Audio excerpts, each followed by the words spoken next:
Assalamualaikum warahmatullahi wabarakatuh. Perkenalkan, nama saya Elsie Nita, jurusan Perbankan Syariah. Siang hari ini saya akan mempresentasikan hasil yang telah saya baca tentang nuzul Al-Quran. Nuzul Al-Quran adalah turunnya Al-Quran.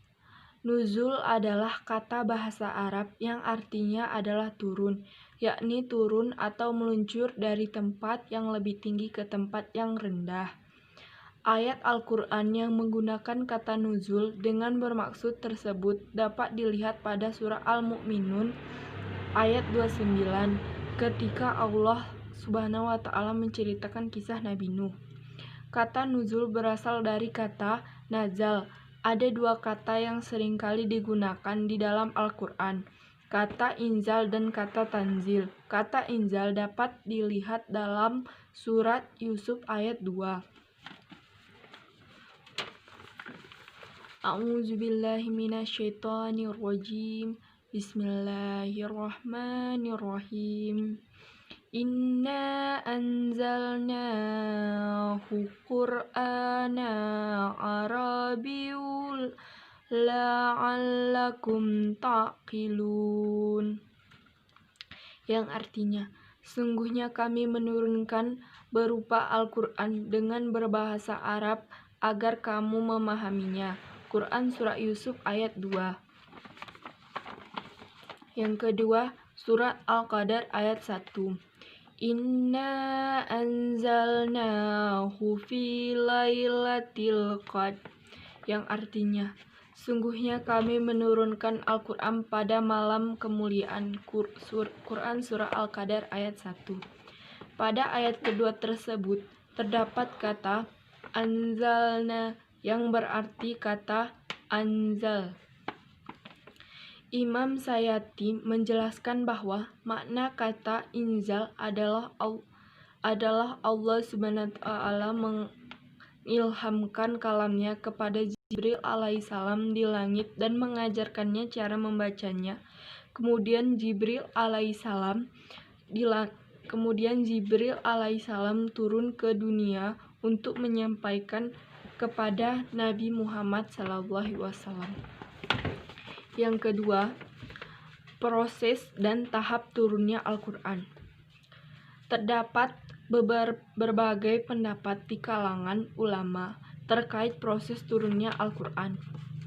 Al-Quran diturunkan sekaligus dari awal sampai akhir ke langit dunia pada malam Lailatul Qadar. Al-Quran diturunkan ke langit dunia dengan sistem paket, artinya diturunkan tidak sekali, diturunkan sebagian demi sebagian. Ketiga, Al-Quran diturunkan pada malam Lailatul Qadar secara keseluruhan dan ke Baitul Izzah. Dan yang ketiga adalah hikmah Al-Quran diturunkan secara berangsur-angsur. Sebagaimana dijelaskan dalam pembahasan sebelumnya, bahwa Al-Quran diturunkan dari Lauh Mahfuz, kemudian ke Baitul Izzah, dan kemudian diwahyukan kepada Rasulullah SAW berlangsung dalam rentang waktu kurang lebih 22 tahun.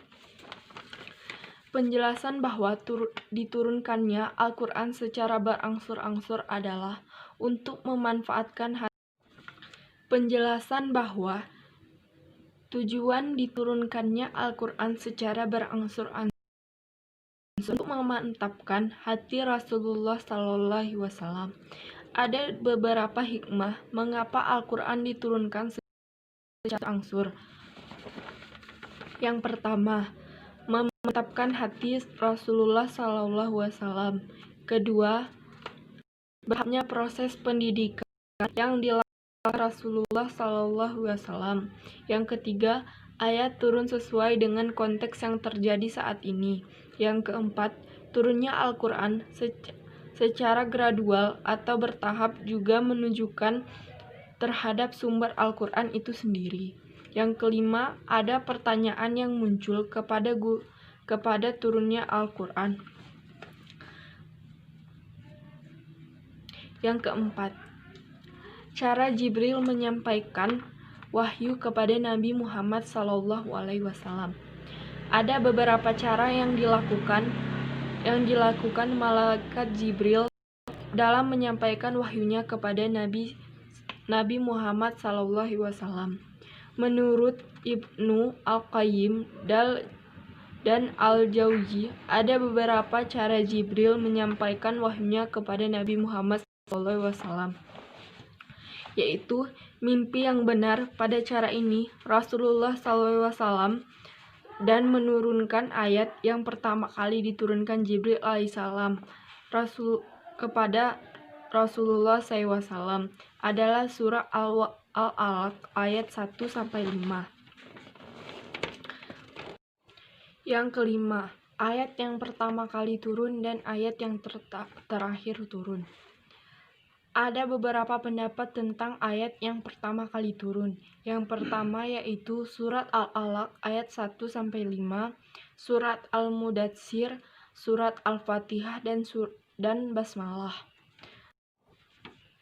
Dari beberapa pendapat tersebut, yang paling sahih dan paling kuat adalah Al-Alaq ayat 1-5. Yang keenam, ayat yang terakhir turun. Pendapat populer tentang ayat yang terakhir kali adalah surah Al-Maidah ayat 3. Sejatinya ada beberapa pendapat di kalangan ulama tentang ayat yang terakhir kali turun. Yang pertama, ayat tentang riba, surah Al-Baqarah ayat 278. Yang kedua, surah Al-Baqarah ayat 281. Yang ketiga, ayat tentang hutang, surah Al-Baqarah ayat 282. Yang keempat, ayat kalullah dalam surah Al-Quran An-Nisa ayat 176. Yang kelima, surah At-Taubah ayat 128. Ayat 3 surat Al-Maidah. Dari beberapa pendapat di atas, yang paling kuat adalah pendapat yang mengatakan bahwa ayat terakhir turun adalah surah Al-Baqarah ayat 281, yang mengingat ayat ini turun 9 malam sebelum Rasulullah SAW wafat. Mungkin hanya ini yang dapat saya sampaikan. Mungkin banyak kekurangan. Saya akhiri dengan wabillahi taufiq wa hidayah. Assalamualaikum warahmatullahi wabarakatuh.